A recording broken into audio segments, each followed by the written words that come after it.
Bayram, bugün toy deb ушул жаздын күнүндө гүл дестелер колго кармап келдик сенин үйүңө.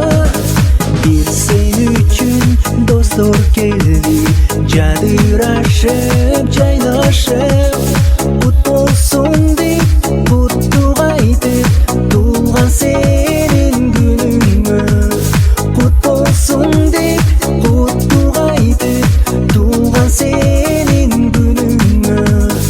Kut bolsun senin tuğan günün, kutluktap seni geldik biz bugün.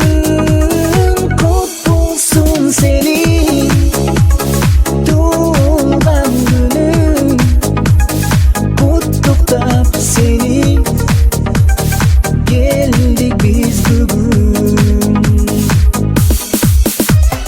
Menin dagı kalaganym uzun bolsun ömürüm. Kaygımılga çubakta çömülbösün köngülüm. Kayrattуу bol, күчтүү болгон ден соолугуң чын болсун. Алган жарың балдарыңда сени менен бир болсун. Алган жарың балдарыңда сени менен бир болсун.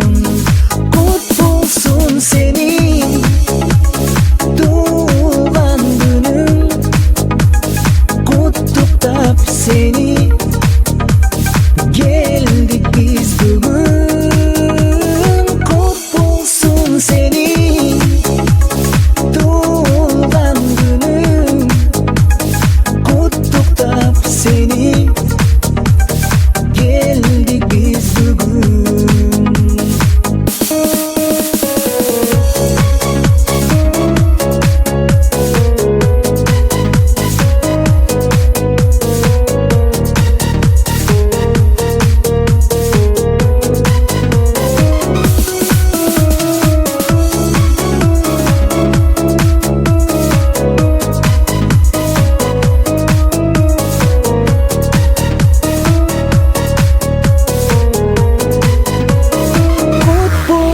Senin tuğan günün, kutluktap seni geldik biz bugün.